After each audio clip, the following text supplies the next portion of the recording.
Ассаламу алейкум, добрый вечер, приветствую всех, с вами снова я, ваш Аслан на канале Реалити. Сегодня 22 апреля 2022 года, 18:01 минута по Берлину, 19:01 соответственно по Джохару. Приветствую вас, друзья, Шавега Маршой, друзья.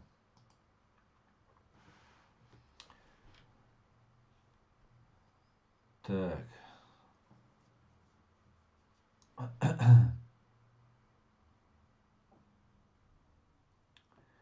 Друзья, так, приветствую еще раз. Шаверга Маршвовель. Сразу хотел бы начать свой стрим с сообщения от Генерального штаба Вооруженных сил Украины. Так.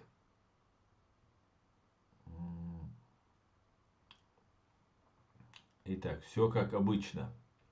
Генеральный штаб Вооруженных сил Украины лично ликвидировано личного состава из оккупантов на территории Украины 21 200 штук, 838 танков, 2162 бронированные машины, боевые бронированные машины, 397 артиллерийских систем, 138 РСЗВ, 69 засобы ПЛО, 176 самолетов, 153 вертолета, 172 БПЛА оперативно-тактического уровня, 1523 автомобильной техники, 76 цистерн, 8 кораблей. Кораблей катеров уничтожено.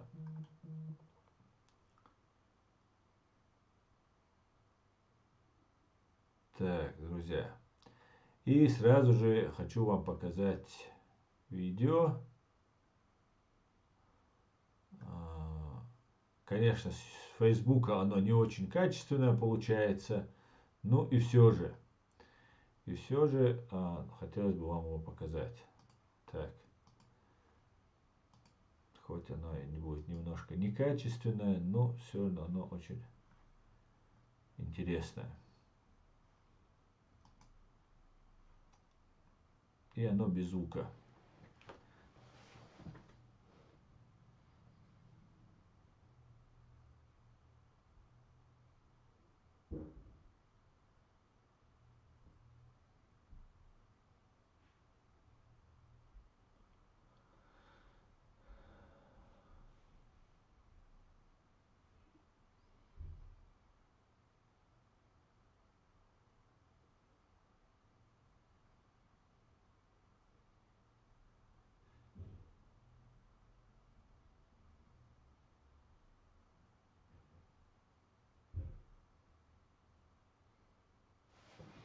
Это все, оказывается, я вам просто уже, оказывается, повтор, я думал, больше, чем 20 секунд. Но давайте тогда другое видео, которое чуть-чуть дольше, которое я хотел вам показать.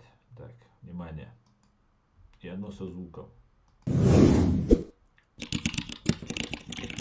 Прізвище моє Мозговий, звуть Валерій Миколайович. Я заступник голови Новобасанської територіальної громади Ніжинського району Чернігівської області. Окупація російськими військами громади розпочалась 27 лютого. І останній день, коли вони звідси пішли, це було вже 31 березня. Вони виходили з села Новий Биків. За цей місяць ми побачили і мародерство, за цей місяць ми побачили і вбивство мирних громадян, за цей місяць ми побачили і їхні безчинства, за цей місяць ми побачили відношення до нас, до українців, як не до людей, а як до якихось, скажімо, неповноцінної раси. Були, звичайно, такі от кричущі випадки, коли заходили вони 28, здається, лютого, заходили в село Старий Биків нашої громади. Там, скажімо так, незважаючи на те, що ніхто не трогав. І я, і голова громади були в полоні. З нами ще було. Давайте я вам покажу другое видео и Майже не все понимают украинский. Сейчас. Одну минутку. Так, ладно, давайте перейду к вашим вопросам. Ставим информацию. Так. Информацию. Так. Салам алейкум всем. Алейкум салам. Здравствуйте. Здравствуйте, Эстела. Джамлейл. Алейкум ассалам. Нью Горизонт. Алейкум салам. Всех приветствую, друзья.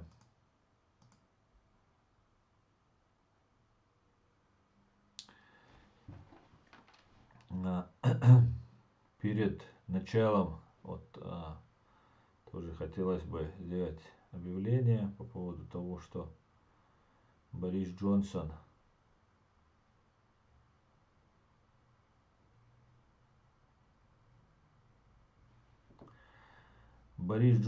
заявил, что Британия нанесет ответный ядерный удар.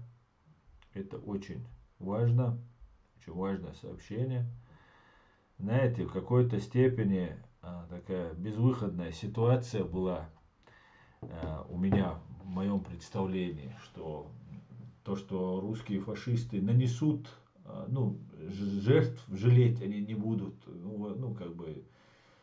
количество жертв считать они не будут. В этом я уже знаю, не сомневаюсь. Это ублюдки, которых на земле таких ублюдков просто нет, которые сидят в Кремле, в ФСБ, на Лубянке сидят.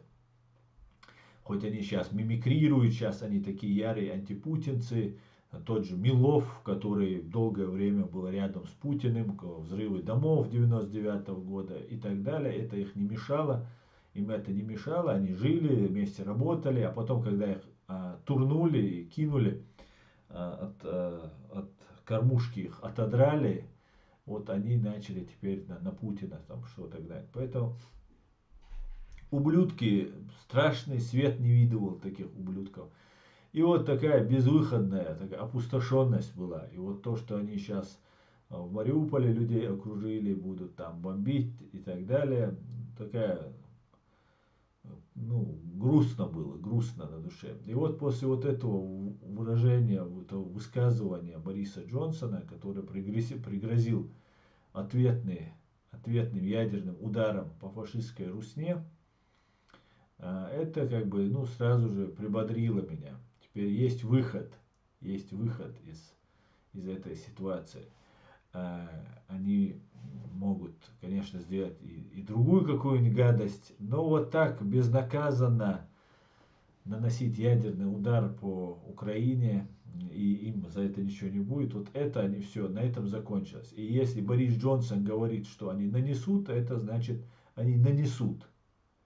И этот Милли есть такой, да, генерал Милли американский, он сказал, что в случае, если будут ядерные удары по Украине, что они этот бункер просто к чертовой матери уничтожат, к чертовой бабушке.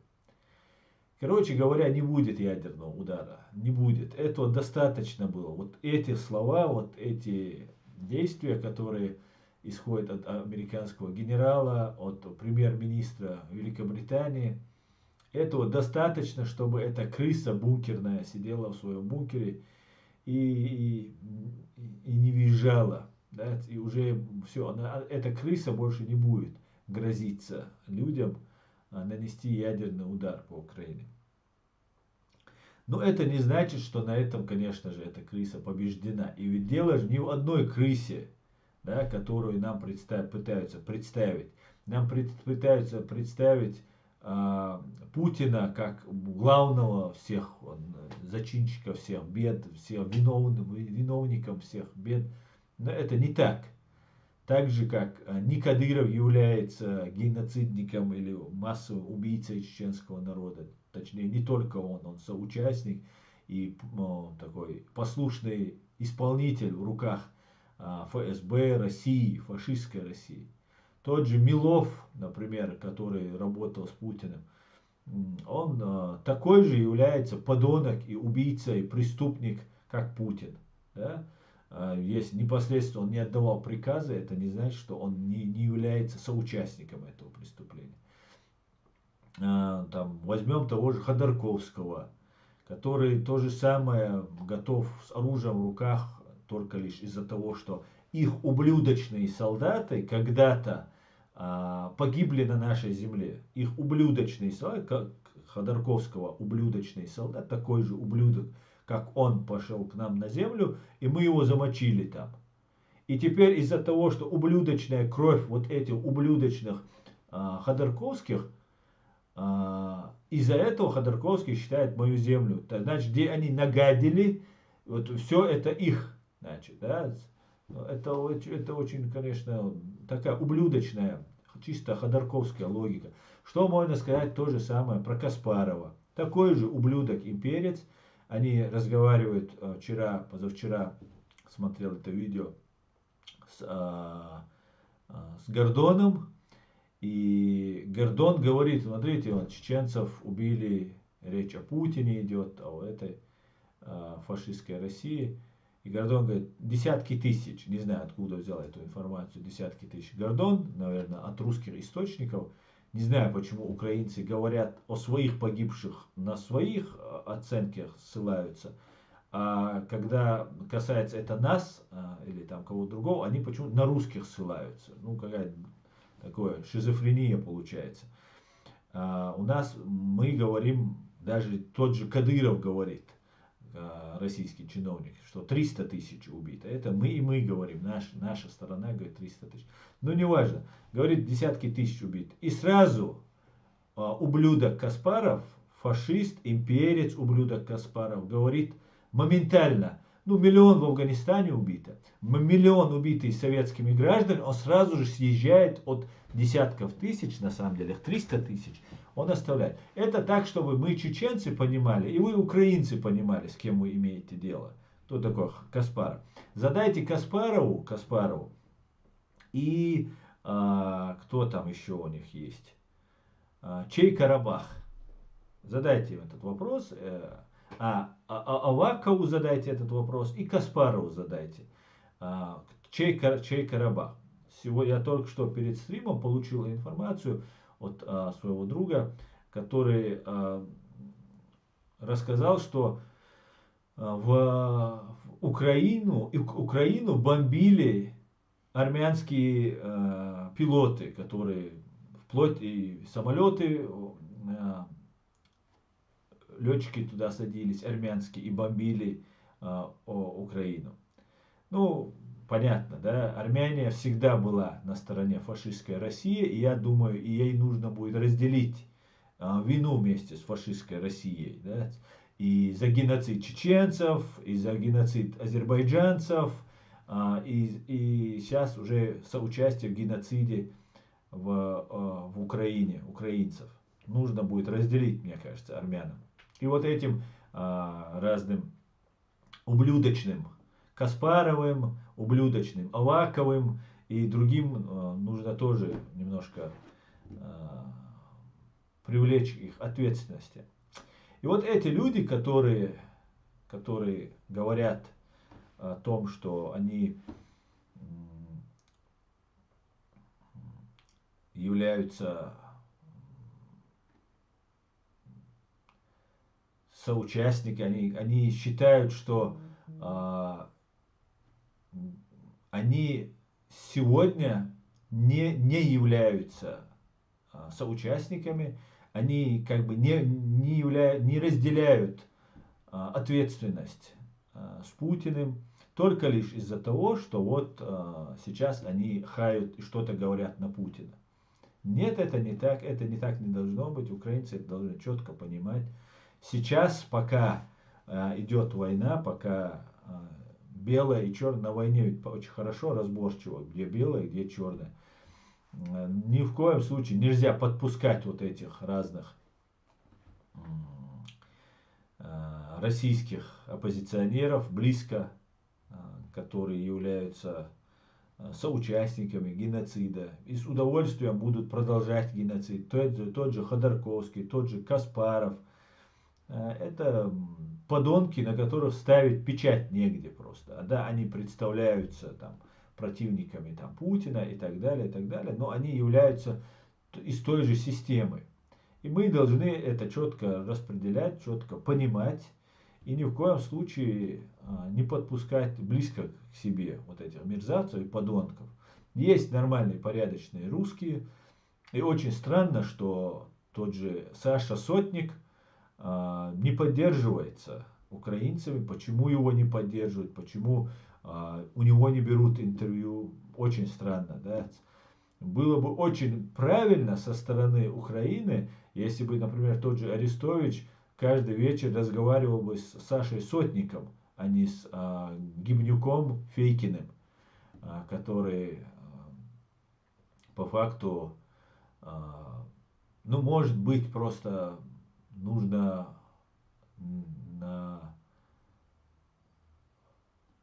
на информационном поле побеждают, там на военном поле побеждают, в политическом поле Украина побеждает.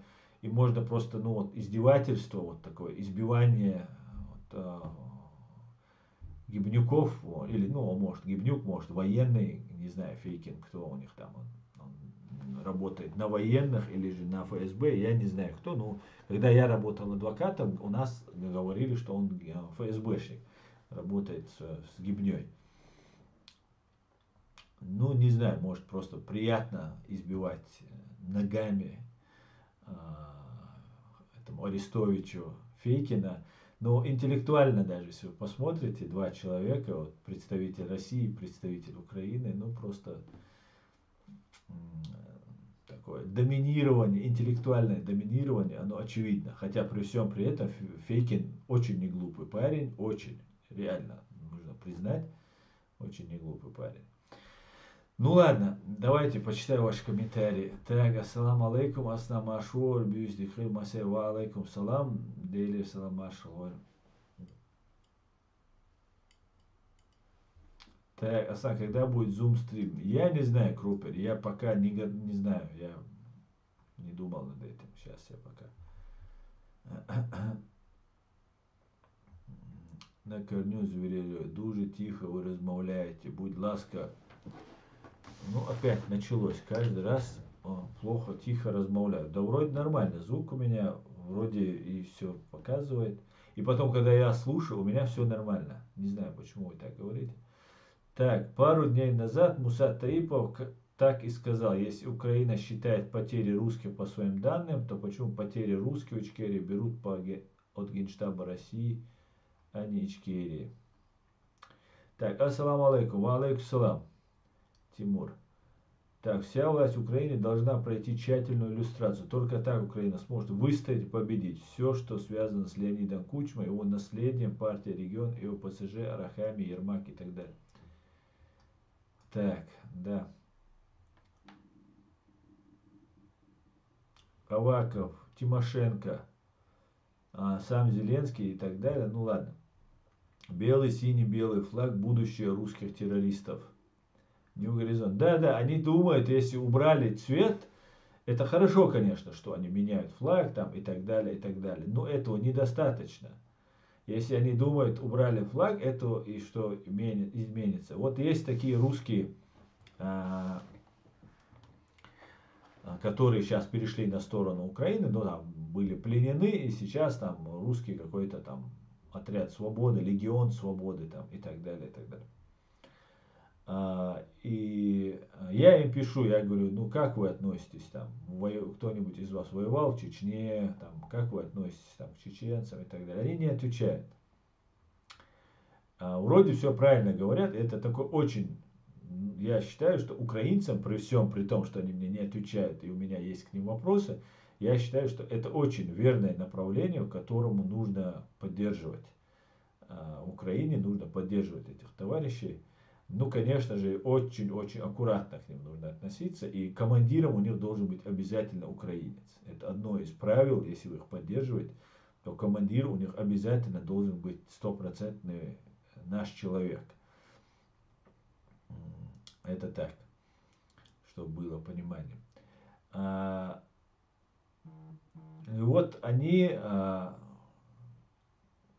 вроде бы говорят правильные вещи, но не идут, не идут на контакт, не раскрываются. Не знаю, почему они меня сторонятся, видимо, не любят они, не любят они чеченцев, но это у них в крови, в принципе. Это вот даже у Пьянковского, там, например, у Цимбалюка, вот у русских, у всех это в крови, они нас ненавидят. А даже пытаются скрыть это, все равно ненавидят. Ну ничего, у нас к ним такого нет. Причем Пьянковский очень пытается всячески как-то нам продемонстрировать. Пьянковский вообще пытается всегда показать, что все чеченцы ненавидят всех русских. Это он свое видение проецирует. И я ему это пытался когда-то объяснить, но все равно он остался, я как понимаю, на своей позиции. И хотя он цитирует Хаджи Мурата, который я ему процитировал, везде уже, и где уместно, неуместно, но при всем при этом он не может понять, что нет у нас такой ненависти ко всем русским.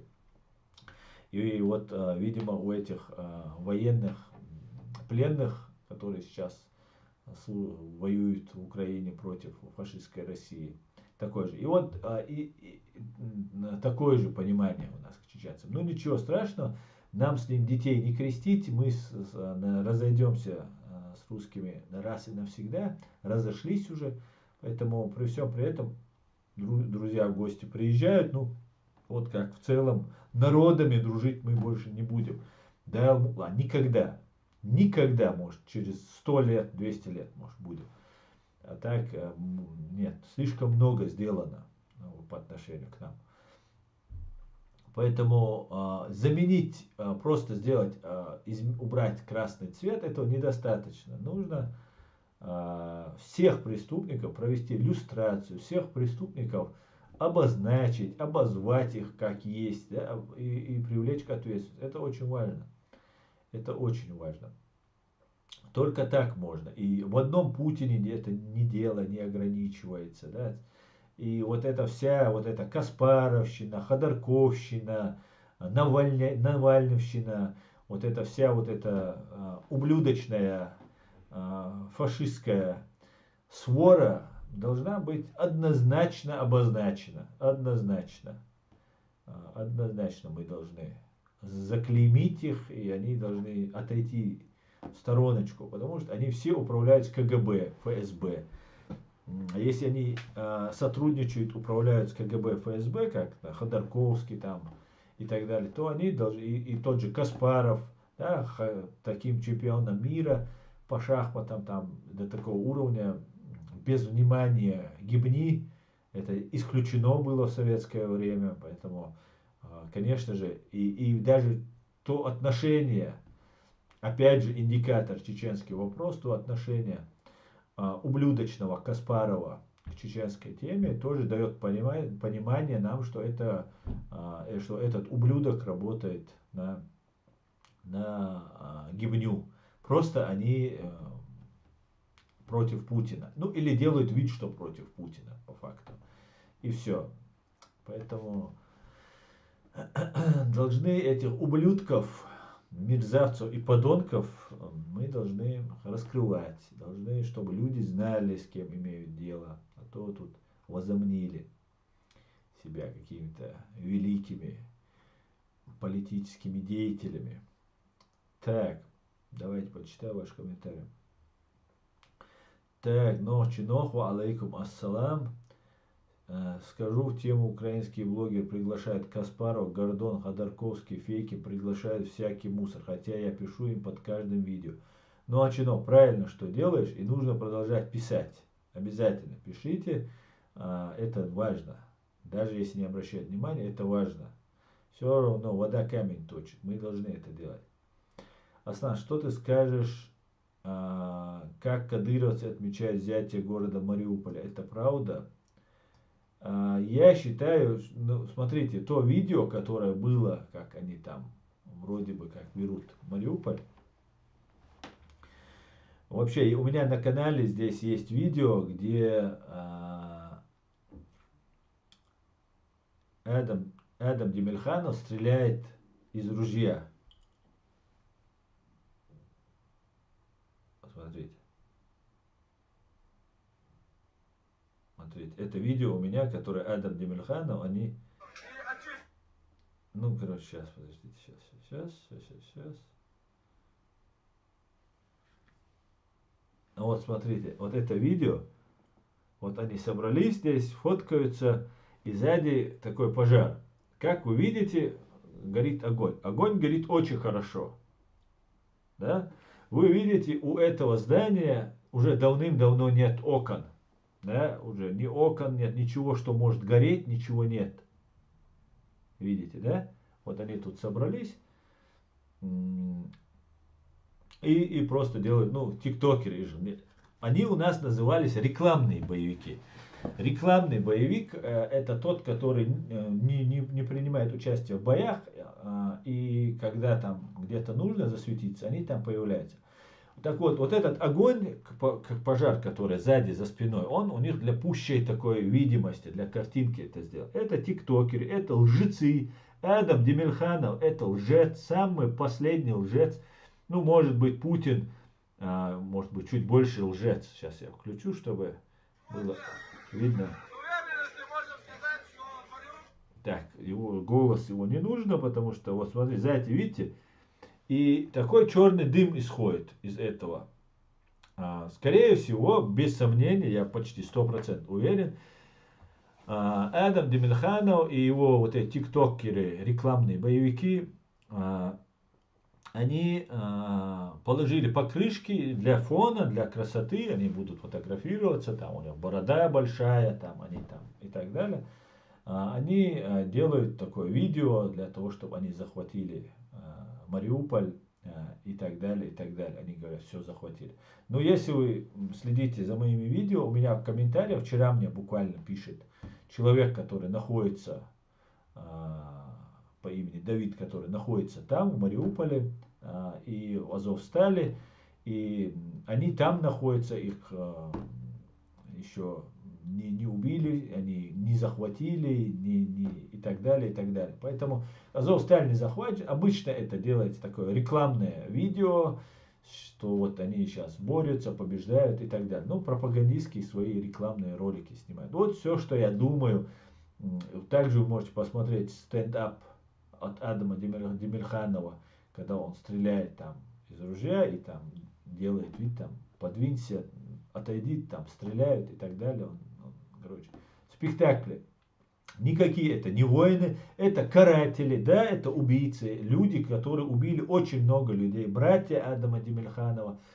Есть видео, я делал этот ролик, где они сажали в машину наших партизан и расстреливали просто машин. Говорили, отъезжай, типа отпускаем, и потом расстреливали просто. Потом подкидывали им оружие и так далее. Это Ширвани, кто у них там еще один, там есть 2-3 брата. Все преступники, которые будут отвечать и перед чеченским законом, перед чеченским народом в соответствии с чеченским законодательством, и перед Богом за те преступления, которые они совершают.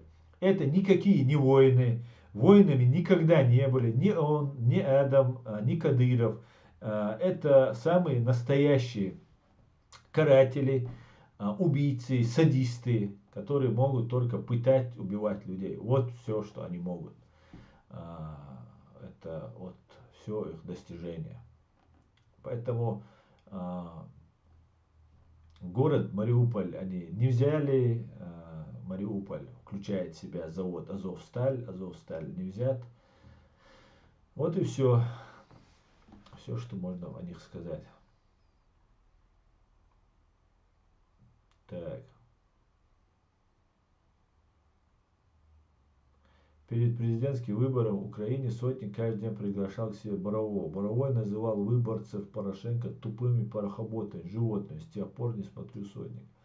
Ну, зря Сотников разных людей приглашал. Он даже Гудкова приглашал туда, генерала бывшего, действующего генерала КГБ, ФСБ. При всем при этом, молодец. Молодец. Так, Украина выстоит и победит. К власти придут настоящие патриоты и государственные. Так, звук. Звук отличный, отлично. То есть Сотник или Инну и Андрея украинские СМИ не будут приглашать. Да, к большому сожалению. Большому сожалению. Так. Так, Рамзан Асан, сделай объявление про митинг. Рамзан Дудаев, ты прекрасно знаешь, если ты мой постоянный зритель, ты все прекрасно знаешь. Зачем я должен делать эти объявления? Сделай сам. Почему я должен за тебя это делать? Сделай сам это объявление. Прекрасно знаешь ты, почему я игнорирую вот эту якобы правительство Ичкерии. Ты прекрасно знаешь это. И все равно надо пробить меня еще раз, чтобы я это озвучил, еще раз сказал. Озвучь сам. Озвучь сам. Асан, что там насчет швед сделал брос Ину, что гуманитарка и военная помощь воруются барыгами. Черт бы их побрал, этих барыг. Но чино. Я не удивлюсь, если она воруется. И было бы хорошо, если бы она не воровалась бы. Не знаю насчет швец это или не швец, как его называют Табах. Не знаю. Если Навальный или кто-то тому подобное заменит Путина, неужели у нас опять будут проблемы с независимостью? Конечно, 100%. 100% Джавлель Ночи, Навальный это такой же ублюдок, как и Путин, просто он еще не убил столько людей. Скорее всего, Путин действующий офицер российской разведки КГБ, а Навальный это агент их. Такой же тупой, как и Ельцин, и с такими же амбициями, как и Ельцин, и внешне похож на него. И это такой же человек, который будет перехватывать власть, останется в любом случае у КГБ. Если будет Навальный, там придет кто-нибудь другой. Поэтому вот эти мерзавцы и подонки для нас, для чеченцев, не играют никакой роли. Поэтому нам разницы нет. Нам нужно, чтобы фашистская Россия убралась со всей нашей территории и, соответственно, наказать виновных, которые причастны. А виновные это Лубянка, это ФСБ, которая на протяжении уже 100 лет убивает чеченцев, начиная от НКВД, заканчивая вот своим вот этим ФСБ. Поэтому Навальный это такой же ублюдок, как и Путин. Только пока еще не у власти. Но его приведут, скорее всего, к власти. Его и пытаются привести к власти. Он такой запасной вариант в случае, если придется Путину уходить на пенсию, да, то Навальный должен будет взять эту власть, чтобы ни нормальному свободному русскому эта власть не перешла. Для этого нужен Навальный. Для этого был уничтожен Немцов. Для того, чтобы остался один только Навальный, которому власть будет передана. А большому сожалению, это плохо. Лучше бы тогда уж Немцов. Немцов был человек со своим я, при всем при том, что это тот же россиянин, но он был человек я, со своим я и со своим видением. Зрелый, умный, мудрый человек. В отличие, кстати говоря, этого Навального, он и как и Яблоко точно так же презирал за их фашистские вот эти выпады. Немцов хотя бы не был фашистом. Слава независимой Ичкерии, героям слава. Салам Машал, Ду Асан, Ичкерия смотрит. Тамерлавал, Делер, Салам Машал, Гуль. Так. Асан, как получить паспорт Ичкерии, гражданин мира? Я не знаю, как его получить. Я не знаю. Раньше можно было получить его. Смотрите, этот паспорт Ичкерии, я его показываю, рекламирую, но на самом деле он ровным счетом, это просто сувенир. Вот то, что выдает Ахмед Закаев и его правительство, это обычный сувенир. Оно не признано, здесь сзади написано не для путешествия на этом паспорте. И так он красивый, там показать в чат-рулетке, ну, конечно, качество ну, очень дешевое, я вам скажу, но при всем при этом показать чат рулетки, похвастаться очень пойдет. Ну и, конечно, показать, что вы имеете какие-то взгляды свои политические, если там на суде высказываетесь. Только для этого. Там он не для путешествий, там так и написано. Делает его представитель Ахмеда Закаева, делают. Но они, когда не хотят, не отвечают, очень вяло делают. Выдают, кстати говоря, непонятным людям, я, кстати, думаю, отказаться от этого паспорта, потому что есть такой Сосветлинский, который по какому-то, ну, это человек, который финансировал, как утверждается, в средствах массовой информации, ИГИЛ. Сейчас он в это время, когда Путину нужно отвлечь внимание от Украины, наброски делает на Израиль, там заступается за Палестину и так далее. Никогда этот Сосветлинский, никогда я его не слышал, по крайней мере, чтобы он осуждал своих дагестанцев, которые массово служат у нас наемниками в Ханкале, там, в других воинских частях. Никогда не осуждал он Россию, нападки России, хотя иногда он пробросы делает, но такой роет колодцы и так далее, и так далее. Короче, тот человек, которому я бы не хотел бы, чтобы у меня был такой же паспорт, какой-то человек. Или его нужно лишить этого паспорта, или я выкину этот паспорт, потому что он дискредитирован полностью, в принципе, как и все правительство Ахмеда Закаева, которое всячески дискредитирует, как только может. Поэтому я не знаю, где его получить. И что до. Так, давайте дальше. А почему же до русских не доходит, что все эти Навальные агенты ФСБ? Доходят, Джамлейл, доходят. Это их ФСБ, и их это устраивает. Их это устраивает. Объясните, пожалуйста, почему Фейгин от ФСБ? Я не знаю почему. Так говорили, когда я работал адвокатом, говорили, что этот человек работает в ФСБ. Может, это не так. Все равно все будет по-нашему. Так.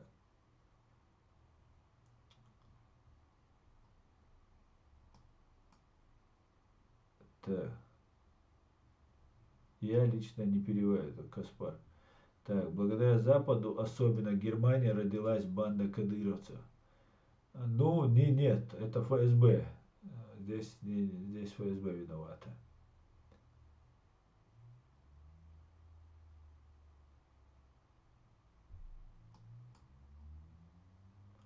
Так, Сазан Тазучуфика. Ассаламу алейкум. Кама КГБ. Ассаламу алейкум. Есть ли смысл с Россией сейчас по политике уезжать в Германию или там туго с принятием россиян и надо попробовать Штаты любой ценой? У тебя очень интересный ник. Ва алейкум салам. Так, Чингачку, ассаламу алейкум, вараматуллаху баракату, гудалошук, энте мудушу, да, дик айтишу, ва алейкум салам. Аса, если ты не делаешь ЭБВ,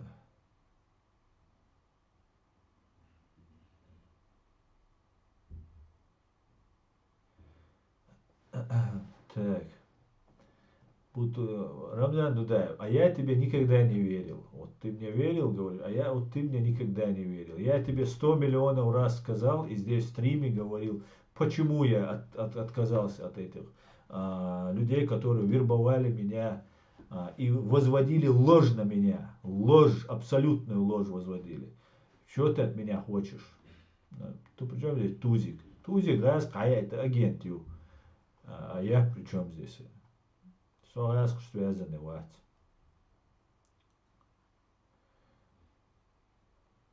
Я решил правду сказать. Какие-то вопросы, Рамзан?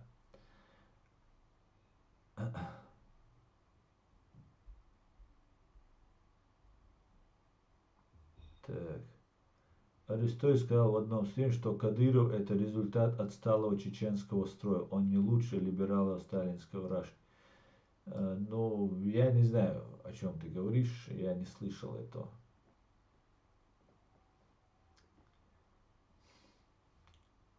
Так.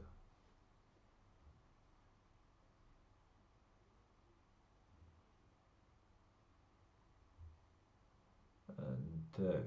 Кутин, Чешок, сдавайся, бурлаки в хлеву сохнет. Так, Асан, не подумай ничего, буквы просто сокращен, я не поддерживаю Краснопузов. Если НАТО помогла бы Ичкерии, как бы она помогает Украине, Рашки не было бы давно. Да, Чингисхан? Да, именно так. Но нам не помогли, да, не помогли.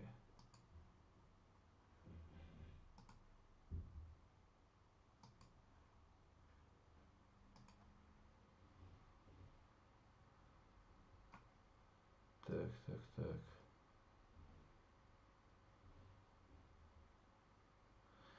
Да, кстати говоря, хочу сообщить, вчера был исполнилась годовщина гибели Джохара Дудаева, убийства, вероломного, подлого убийства фашистами Джохара Дудаева.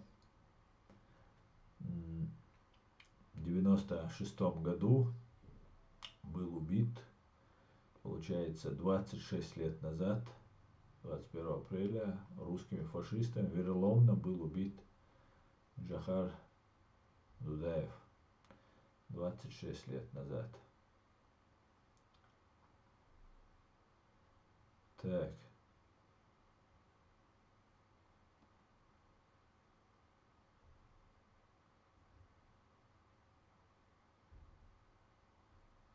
Да, еще я хотел показать это видео.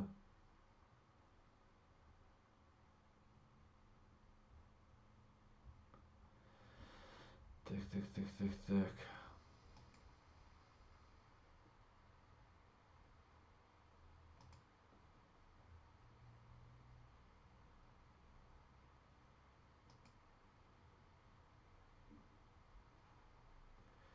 Сейчас я вам покажу одно видео с неким Антоном Бенедиктовым. Вы, наверное, это видели, пускай тоже будет это информационным. Так, в видео формате пускай это будет. Части подразделения из Чечни. Смотрите, это битва за Азовсталь. Германия отказывается от нефти РФ. Война в Украине называется название. Настоящее время от вчерашнего. Сейчас я. От 20 апреля, позавчерашнее это видео. Давайте я вам сейчас покажу. За время войны глава республики Рамзан Кадыров почти 30 раз говорил о скором взятии Мариуполя. Аллаху Акбар! Обратите внимание, что ролик, который показывает вот этот Бенедиктов, он именно Аллаху Акбар там и так далее. Это нужно показать, что это мусульмане там и так далее. Это такой трюк, который повлияет на всех. Ведь это долгое время мусульмане были такой пугалом, да, и это ложилось на благоприятную почву для некоторых здесь на Западе, и некоторым это нравилось, что вот там мусульман мочат, это правильно, и так далее, и так далее. И русские на этом очень много, Путин фактически все свои 20 лет этим торговал, мочением мусульман. Да, он приезжал в Мюнхен, делал там обрезание где-то там каким-то журналистам. И это даже рядом сидящим, таким же, как он, нравилось, когда он такие похабные шуточки отдавал, такое вещи он говорил. Ну и, конечно, русские очень много лет продавали борьбу с мусульманами. И когда нужно было чеченское национально-освободительное, сделали религиозным, пугать Запад. И там воевали в Афганистане, и там в Ираке и так далее. И везде они были полезными для Запада, для Америки, для Запада в целом. И вот представляет такую картинку, Аллаху Акбар говорит. Я небольшой знаток, не ученый, скажем так, вот в этих всех сложностях ислама, как некоторые, которые прочитают 2 брошюрки Но могу сказать, что эти люди имеют к исламу такое же отношение, там, как тот же Путин имеет, потому что они на пути Путина, и они имеют к исламу. Поэтому, если они показывают где-то там Аллаху Акбар говорят, это еще не значит, что они представляют мусульман. Ну, давайте, вот, они здесь, Кадыров встречается. О скором взятии Мариуполя. Аллаху Акбар! Пророссийские боевики признали, что Пророссийские боевики. Пророссийские это значит, как асадовские, они пророссийские боевики. Да? Сирия есть такое государство, оно независимое, и вот они пророссийские. Там это белорусские боевики, они могут быть. Они пророссийские, но они из другого государства и так далее. Но Чеченская республика, она часть России, они говорят. И эти люди россияне, они всегда подчеркивают, что они россияне. Никакой независимости, свободы не дают. Свободу Чечне отказывают даже самые либеральные либералы в России. И при всем при этом вот они нам заявляют вот такие вещи. Это я об этом говорил и еще раз скажу, чтобы осталось это чтобы было. Так, пусть будет в видеоформате. Так.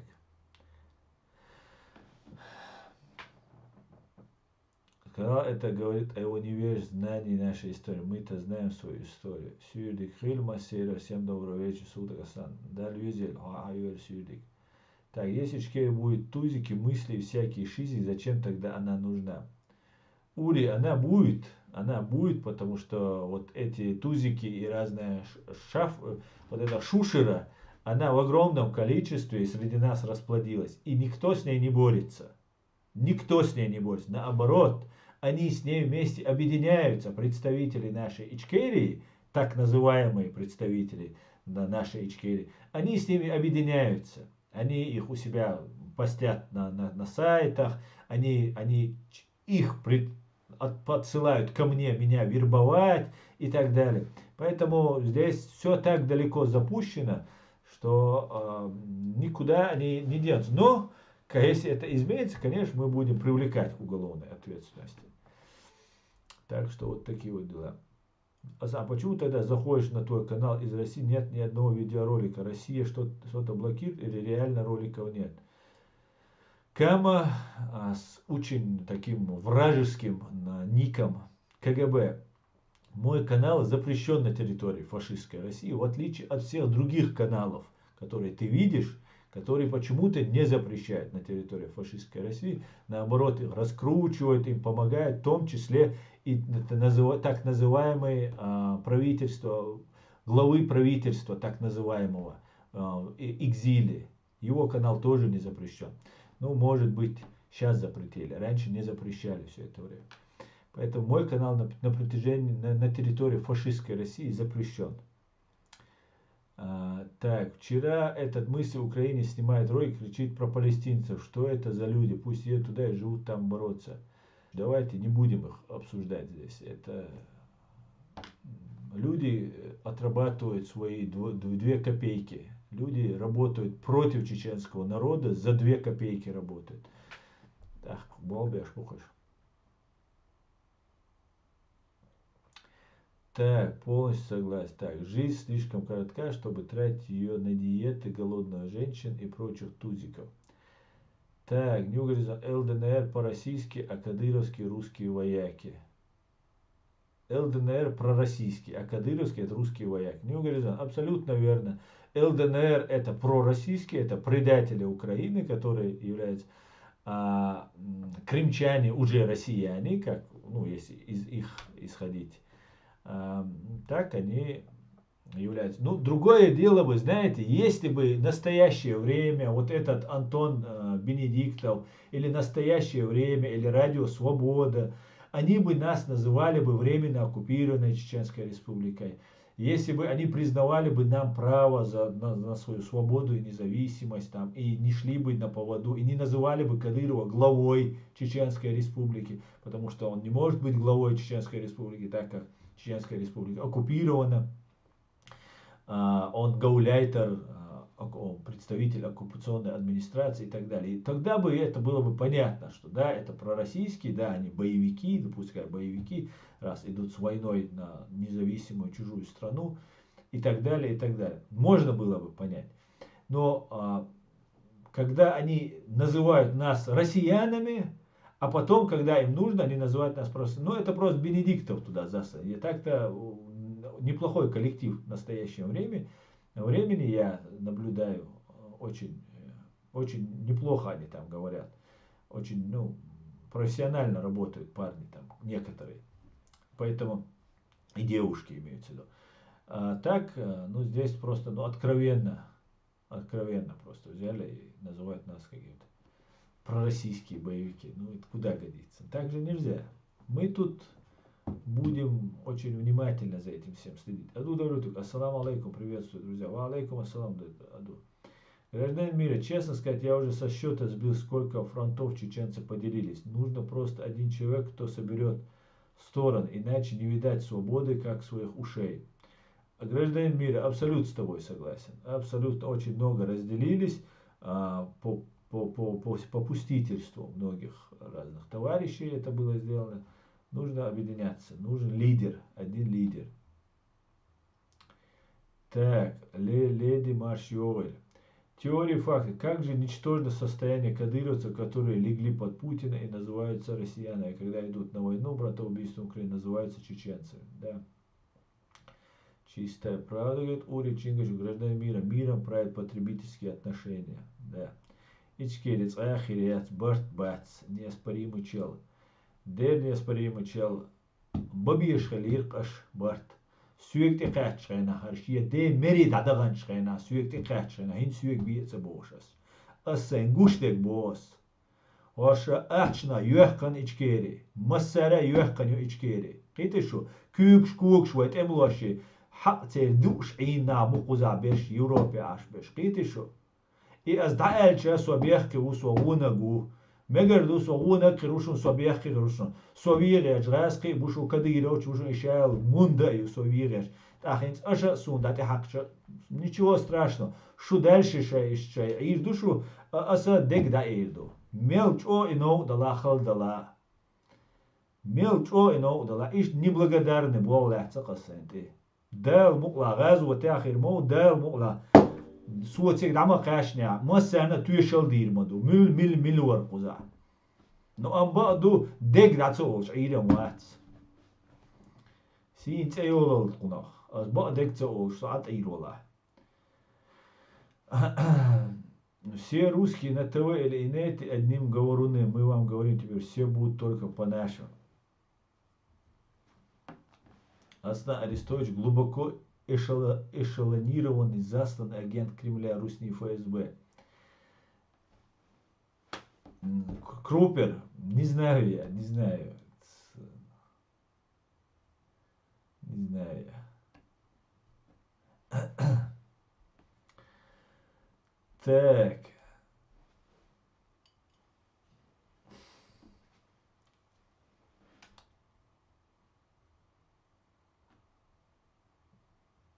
Не знаю, насколько Арестович. Сумцахит, не знаю. Я ошибался. И сейчас я не могу сказать, что я в чем-то уверен. Я уверен только в самом себе. Вот. И сам уверен.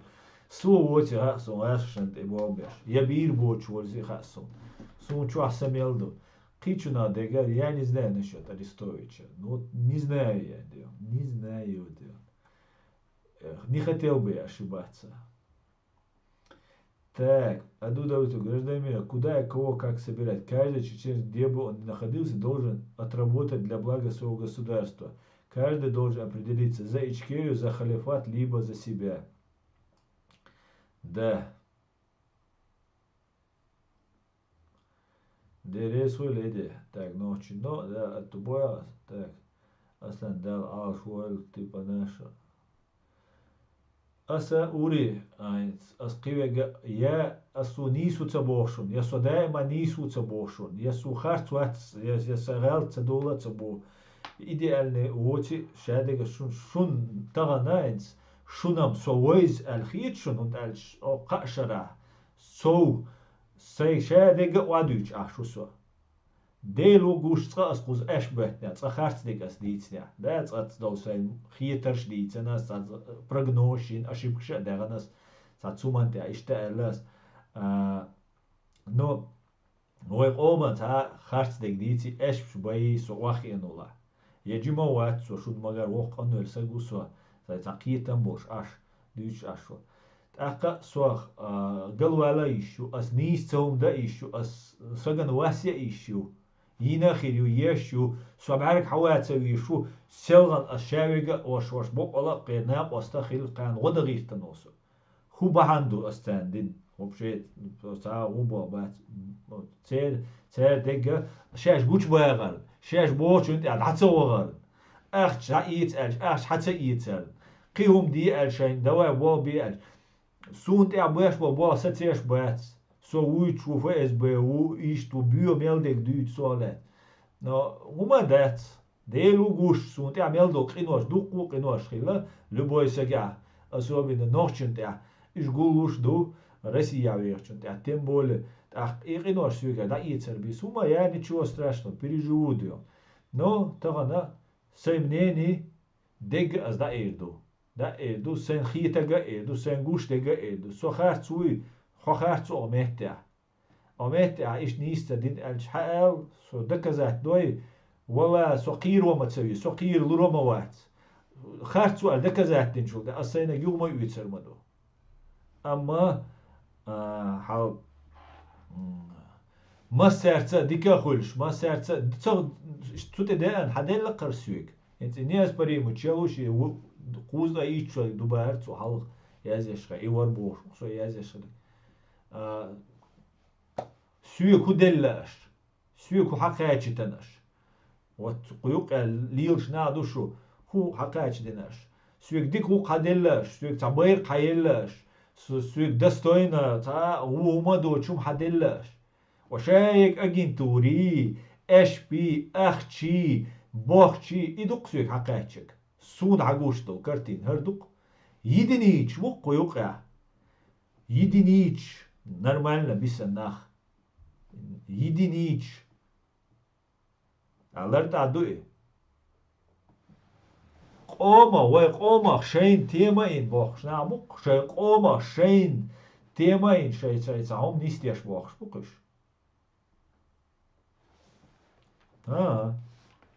я в этом не участвую. Дикаться ол müsste ол сера ол as naga in sins maradol sera o usta do nerush isaniat son badig de shun badig de aka da edu qasa huchao dero gush sa aslush madu quna ruap я отвечу на герга дал герга я отвечу так.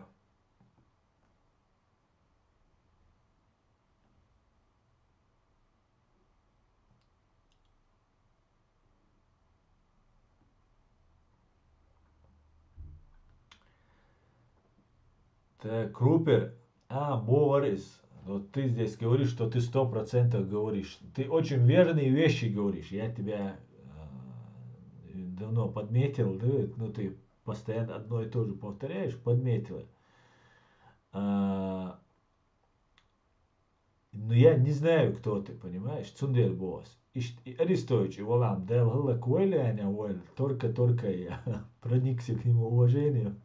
Дал Коэля. И вуаля. Так, это должно закончиться. Хватит нас. И так немного. Мы должны все быть на одной стороне. Да, мы должны быть все на правильной стороне. Аслан, не надо объяснять, оправдываться. Говори просто, говори и все. Я говорю, Аслан, ты же знаешь, кремлевская пропаганда не дремлет. Это могут быть Кремль и боты, которые пишут разную чепуху, чтобы нас рассорить. Да, я, конечно, знаю. А все, что делаешь, это неоценимо. Асан, не объясняй неправду, просто говори правду, как есть. Просто говори правду, как есть. Так, Асан, не объясняй. Так, Асан, ты глаз народа. Так.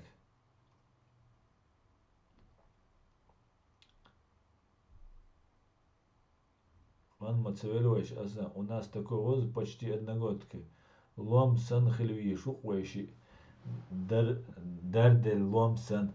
Дел дявайш, дани вам удал мула.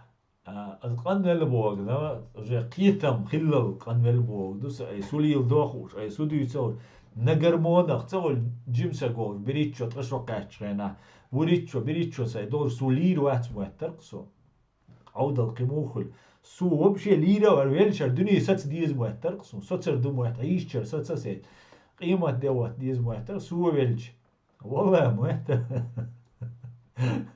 Hinso qiyetaqi jduit vos, ais huduitsagosh, ais hubogosh, со всей ответственностью дуич, ну коси.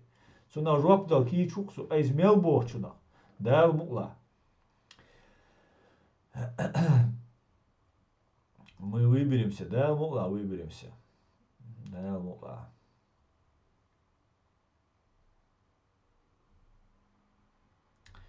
Шемя башца хелир из-за трусости и лицемерия. Никто не хочет уезжать из Европы, хотя есть много стран, где можно распространять салафизм. Все лицемеры любовь к халяве сводят к религии. А как это так восстановить Ичкерию, если кругом России, и как мы будем жить, созидать, если у нас нет своего производства? С кем у нас будут экономические связи? Критик Шавади. Что у нас будет и что у нас не будет, это уже другое дело. Фашистской России тоже не будет. У нас граница с Грузией есть. Есть еще такое понятие, да, как воздушный мост.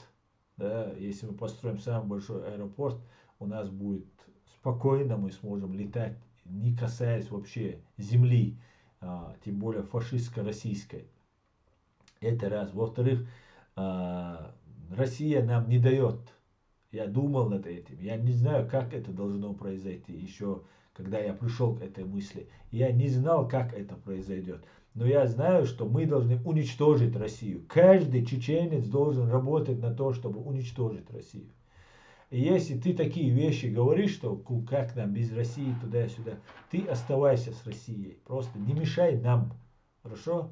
Не мешай. Мы не хотим быть с Россией. С кем угодно, где угодно, на необитаемом острове, что угодно, но только не с фашистской Россией.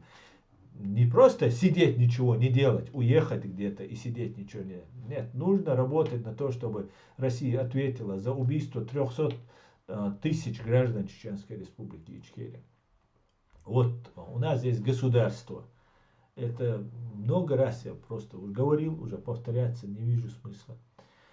Лидеру хорому шаволволча шион волхдич аш ишт лидеры уммы буша дючунтя набахч ичкери юqi цаюш бехцаеш. Лидер хилж дикам дарвайн Ибраим Никархо. Но шаволволча бабиз бол дербиз цадич цадов.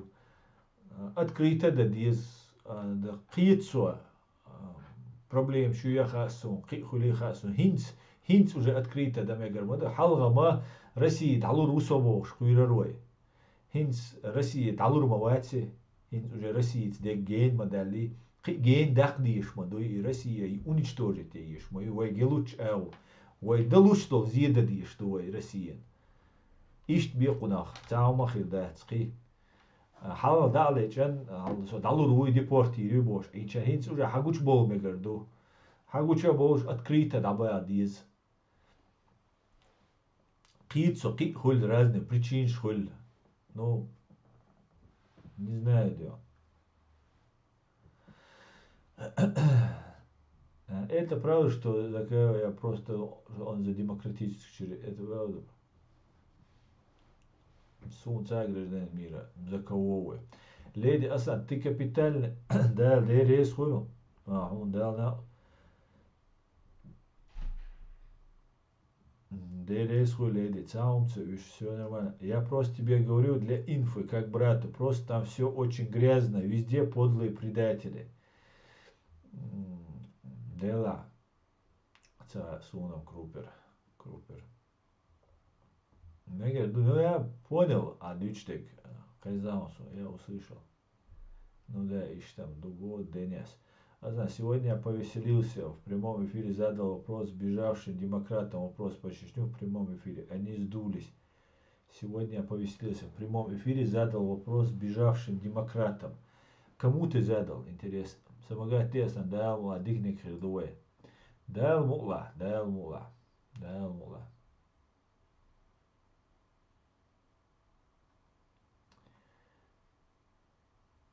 Они верующие только в деньги. Имба, дон, уре.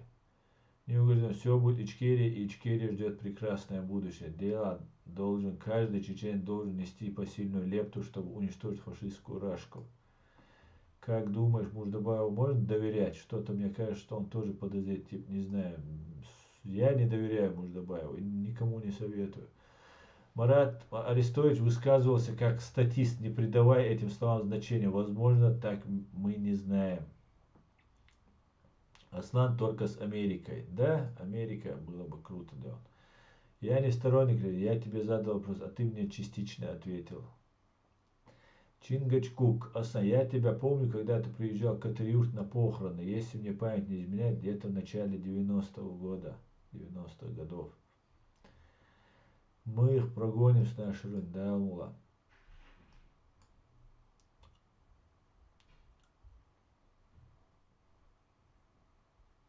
Асан, такие вопросы, например, что мы будем делать, когда отделимся от России, это задают только кремлевский пропагандон. Такие вопросы, например, когда мы будем делать, когда отделимся от России. Асан, такие вопросы, например, что мы будем делать, когда отделимся от России, это задают только кремлевские пропагандоны. Какие-то слабо. Так, Ичкерия это исключительно демократическое государство, не религиозное, не клановое, а те, кто хотят шариат, могут выбрать жизнь в любой из 13 исламских республик, говорит Адудавлетюк.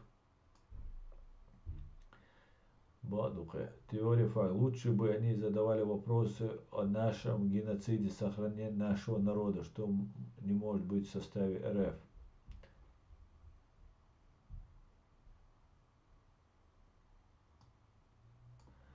Что мне Муждабаев не нравится, вот Тойзен, это его друг Бабченко. Вот это тоже очень важно. Хоси Юртаркутом, гробовщик Андертейкер. Тойзен друзей не выбирают. Выбирают ночью, но друзей выбирают. Так. Я скинул ссылку и время моего вопроса демократии с Русни с дождя. Что-то я не вижу ссылку.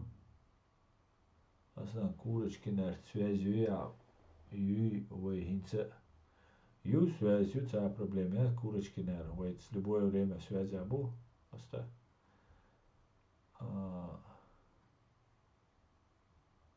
Қисадицум дат церц. Связью ца отношения. Я дат сама дат. Закаева джо снимать беш тами койкши эрбой лириш тахас. Карулил до тишел. Анбитан шеш болч. А вист хольж иштуца датшон. Ну. Тагер дал дат. Единственное тами койкш хена. Что будет хала боль тами уня адинак тами ба койкца висага вайда диштат тами. وين غدا ديشدو وين مسكدو وين خلدوخشدو وين أخيت ديشدو وين ساموتا مقايق ديشدات وين أمداو ديشدات пока ихний рост видеть не могу, что вижу, что это тут. Кстати, Бабченко про Ичкерию часто вспоминает, что русские натворили. Напоминать мало, пускай дает показания, имена, фамилии, явки, напоминает. Ладно, не важно. Не важно. Не важно.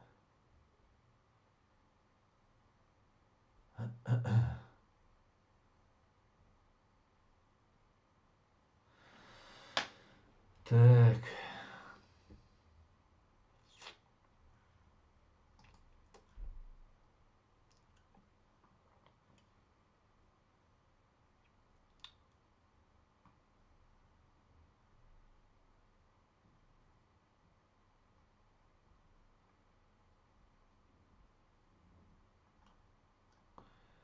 Мне Борис Джонсон нравится. Вот я не знаю, чем больше я этого человека узнаю, тем больше он мне нравится. Борис Джонсон. Да, красавчик, конечно. И говорят, у него корни наши кавказские какие-то. Черкес, что ли, из Турции, или чеченец, не знаю, разные говорят.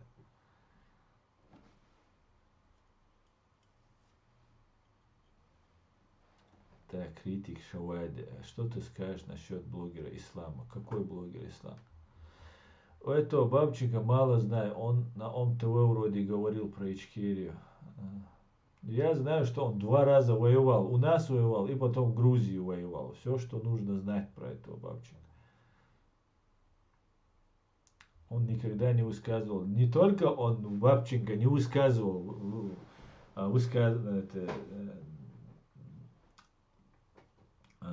раскаяние не высказывал.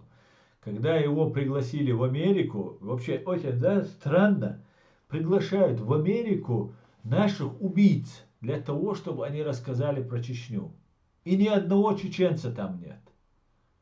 Это очень странно, да? Это, допустим, нацистов, немцев, именно нацистов, которые убивали евреев, их приглашают куда-нибудь и начинают с ними разговаривать. И евреев не приглашают. Вам это не кажется странным? Мне это всегда, вот я всегда параллель с этим провожу. Почему русских приглашают, а нас никто не приглашает? Да, если даже нас куда-то приглашают, нас с русскими приглашают. Зачем нас русскими? Нельзя нас отдельно пригласить. Да, даже если вы нас не признаете независимым государством, ну хотя бы пригласить из-за солидарности, за то, что над нами геноцид совершили. Короче, пригласили этого в Америку, в Нью-Йорке это, по-моему. И Бабченко высказывает, рассказывает про Миннесота, по-моему, он с штатом сравнивает. Почему Миннесота? Я залез в интернет, посмотрел. Это самый последний оставшийся рабовладельческий штат был. Самый известный рабовладельческий штат в Соединенных Штатах. Он сравнивает, он говорит, что Чечня это часть России, типа там туда-сюда. Ну, как ваша Миннесота говорит. Или Массачусетс, я не помню какой штат сейчас точно. Я писал об этом тоже очень много тогда. И он вот так это рассказывает. И вот эти вещи, они вроде бы, и чтобы и мы их не задевали, им нужно. И нужно показать, что вот они там принимаемые, что вот они...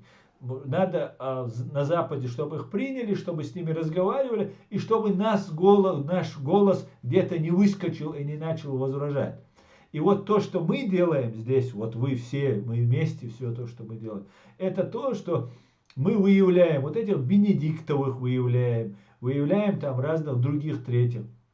Это не значит, что вот если мы здесь озвучили, что все побежали быстренько и начали ими как бы заниматься, там и какие-то санкции, там еще что-то. Нет. Но это значит то, что один раз мы сказали, 2 раза сказали, потом вы пошли где-то в комментариях написали, еще что-то сделали. И вот потихонечку мы выявляем и даем понять, что нет, есть люди, которые в теме, но они им недовольны. Вот таких вот этих Бабченких и других мы должны выявлять и показывать. И вот тот же Мудждабаев, его друг, хотя Мудждабаев извинился перед чеченцами, ну, дело не в самом извинении. Дело в том, что сейчас идет война на непримиримых, как говорил Джохар Дудаев. Русско-украинская война на непримиримых. Русско-чеченская война, она тоже на непримиримых позициях.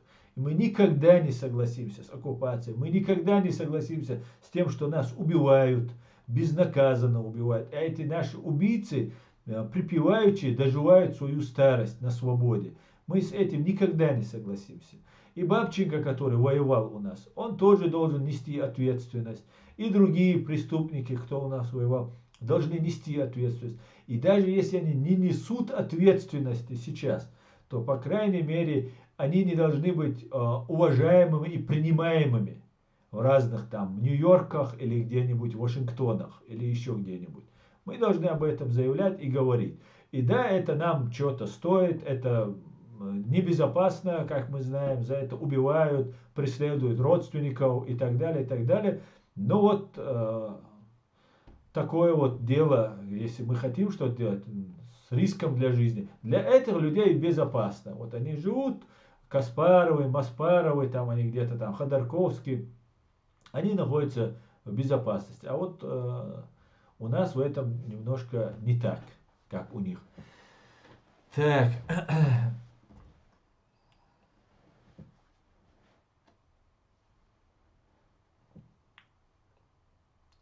Неизвестно, вы теми даг уйшдать.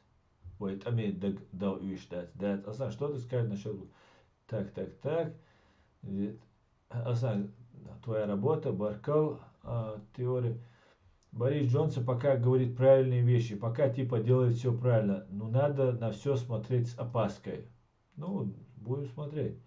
У Бориса Джонсона корни нормального настоящего человека. Не знаю, корни говорят у него наши кавказские, но сейчас он себя точно ведет как нормально. Борис Джонсон пока говорит правильные вещи. Так, Борис Джонсон, так, ты вот повторяешь, Крупер. Виснец ты у меня. Все кукарекающие про шариатскую Ичкерию не дают международному сообществу поддержать, говорить за нашу проблему. Ни один человек и ни одна страна не поддержит ИГИЛ, в первую очередь арабы. Да, это удовлетворит. И этим нас отбрасывают назад. И при всем при этом они заступники мусульман, а мы как бы получаемся врагами. Они нас представляют, об этом говорят. Ассаламу алейкум, шалом, витаю всем. Ва алейкум салам, Евгений, витаю, шалом тебя, брат.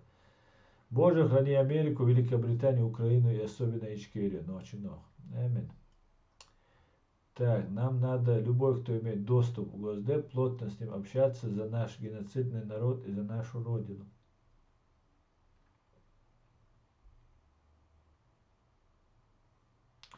Я считаю, что наши блогеры, чеченцы, не имеют права выносить ссор из избы ради будущего нашего народа. Теория фактов. Скажи, пожалуйста, кого ты называешь нашими блогерами? Я не знаю ни одного нашего блогера. Вот, если честно. Назови одного, кто реально работает на Ичкерию, на чеченцев. Я знаю, кому можно ругать Кадырова, и ругают Кадырова, и все. И вот теперь украинцам мы доказываем, что мы не верблюды, что Кадыров это российский чиновник и так далее.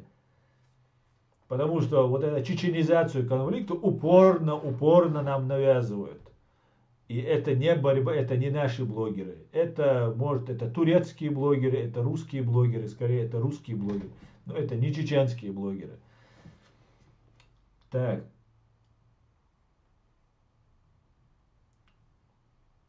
Freedom. Так, салам, всем салам, шалом, витаю. Витаю, файтер.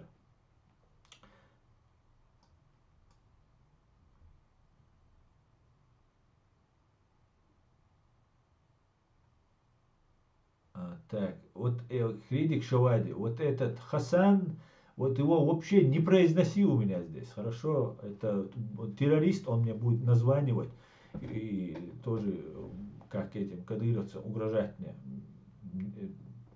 Телефонных террористов даже не произноси тут. Это не чеченские блогеры, и я не знаю, вообще не хочу их обсуждать даже. Так, салом, шалом, так, Борис Джонсон, так, Freedom. Я считаю, что никакой российский либерал не имеет права говорить о чеченцах и их культуре, о народе, только чеченцы могут об этом. Абсолютно согласен. Русским вообще нельзя о нас говорить. Представлять нас каким-то там экспертами, о нас о чем-то говорить, решать за нас судьбу. Русским вообще нельзя. Только с нашего согласия, с нашего позволения, если мы позволяем. Только вот в таком контексте можно говорить. А какие-то там Миловые там сидят там про нашего Дудаева что-то рассказывают, там Ходорковские, там разные другие ублюдки. И они не имеют права. Кто угодно может говорить. Украинцы могут говорить, американцы, немцы, кто угодно может говорить. Русские, совершившие геноцид над нами, они не имеют права. У них нет морального такого права, нравственного права у них нет. Нас обсуждать, о нас говорить. Они могут только извиниться и покаяться. Все. А сидит какой-то Жданов, Навальный, ублюдок навальновский, И сидит и говорит, что там недобитый кадыровский, недобитый чеченский террорист, говорит.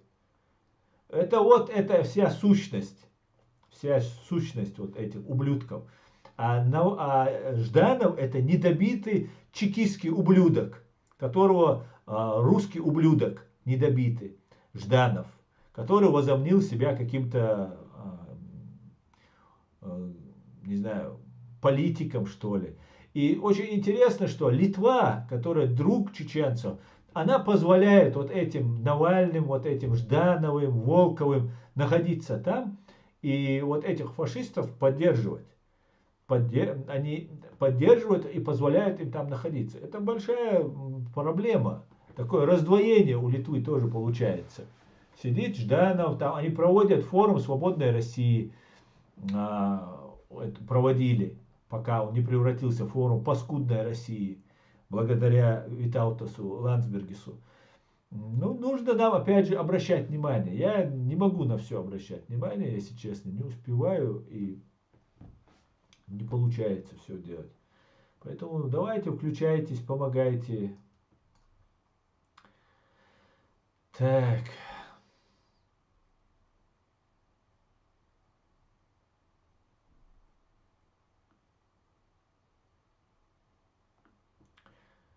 Так, Freedom Lover. Интересно, есть ли Грозный, как времена СССР, целью ЯО США в случае войны с Парашем? Я откуда знаю, не знаю.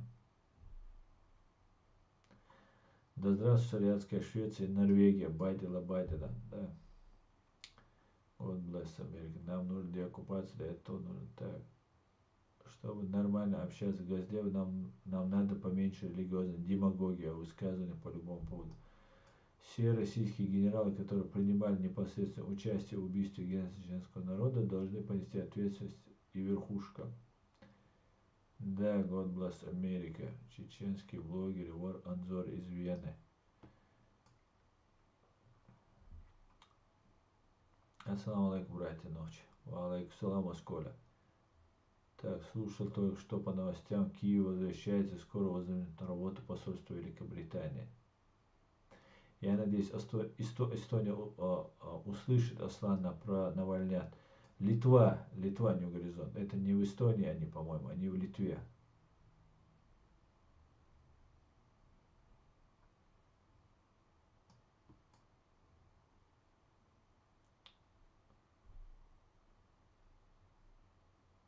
Литва, значит, двойную игру ведет. Так. Ну, нужно просто объяснять, доводить. Аса, я тебя понял. Я полностью согласен с твоим рассуждением, поэтому я тебе подписан. Так, будет обидно, если в случае ЯО войны с ними прилетит и по Кавказу от США. На Кавказ не прилетит. Не должно, по крайней мере, на Кавказ прилететь. Так, друзья. Давайте на этом я свой стрим закончу. Я...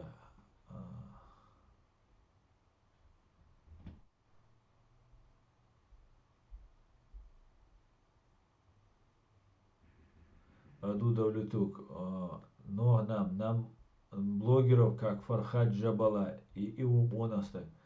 Да, на самом деле Фархад, вот такие блогеры нам нужны, но он, конечно, очень много ругается матом, но, по крайней мере, он делает все как нужно.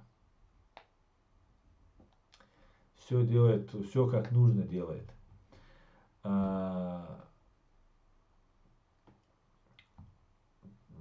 У нас нет таких блогеров. У нас есть блогеры, которые можно ругать. Вот этот телефонный террорист объявляет в самый разгар, когда мы говорим, что Кадыров там напал, Украина говорит, что кадыровцы напали на Украину, и чечено-украинскую из русско-украинской войны хотят сделать Кадырова, чечено-украинскую войну хотят сделать. В этот момент телефонный террорист из Турции звонит и предлагает 5 миллионов, которых у него нету, предлагает денег 5 миллионов за голову Кадырова. Почему, если нету этих 5 миллионов, и ты даешь за них, ну дай тогда 10 миллионов или 5 миллионов, эти же за Путина. Питан ну и дештек. Извай цакитал, да, вай кичду, питан ду, вай Кадыровый уровень ты вабалеш бу. Вей дюйц бокс дюйч. Мадиц. То дюйц, шегар. Давайте. Под-русски. Давайте, работайте. Иштральди, что? Ist олк Путин еще сейчас. Ишта дамадете ахч. А зачем? Ишта эш бухчхальч. Там буатта ишта Путин и бахта и корт. Цабох. Ну ладно, второе, Евгений Аслан на настоящее время работает Сайхан, как бы порой за своих слов замолвить, инфу какую-нибудь донести. Он, правда, раньше работал на ЧГТРК, но сегодня-то он на свободном канале. Да, Евгений, там работает Сайхан Цинцаев, практически никогда он никаких выпадов и пользы такой явной не заметил я у него про чеченскую тему, чтобы он говорил. И да, он работал на ЧГТРК. Ну, где-то, наверное, опыта нужно, наверное, было набираться. Будем наблюдать, будем смотреть, будем надеяться, что когда-нибудь проснутся эти чеченцы, когда-нибудь они начнут все-таки говорить о своей проблеме, а не думать только лишь об каком-то сиюминутных или своих-то каких-то корыстных вещах, личных вещах. Посмотрим. Фархад не ругается матом, он разговаривает на русском. Ну да, Файтер. Да, это точно. Нужны тузги, чтобы гавкать на кадырок, а потом просить Владимира Владимировича остановить таких. Да. Аслан, всегда вас поддерживаю, но сейчас я на работе. Потом посмотрю, Слава Ичкерия будет свободной. Василиос Андреадис. Хорошо, что вы зашли, обратили внимание. Прошу вас посмотреть. Вот этот Жданов и вот эти навальнята, которые у вас там находятся, они абсолютно античеченские и вообще они работают на гибню, как и Навальный, как и Форум Свободной России.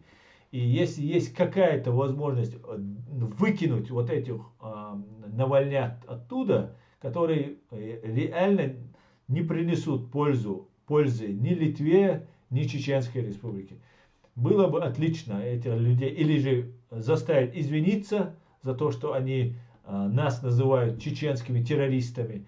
Ведь Кадыров фактически недобитый чеченский террорист, и я такой же недобитый чеченский террорист, потому что когда-то Кадыров был на нашей стороне, теперь он просто перешел на сторону русских, а я остался на нашей стороне.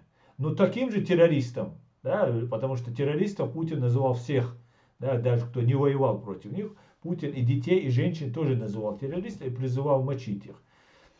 Поэтому мы все это прекрасно понимаем, для чего, что они там делают. Да? Ну ладно, давайте я тогда на этом свой стрим заканчиваю. Спасибо, что смотрите, спасибо, что поддерживаете. Посмотрим. Все. Давайте, ассаламу алейкум, адикёль маш, все будет Ичкерия, слава Украине, Господи, благослови Америку, Господи, Боже, храни королеву Великобритании. Всего самого хорошего, до свидания, друзья.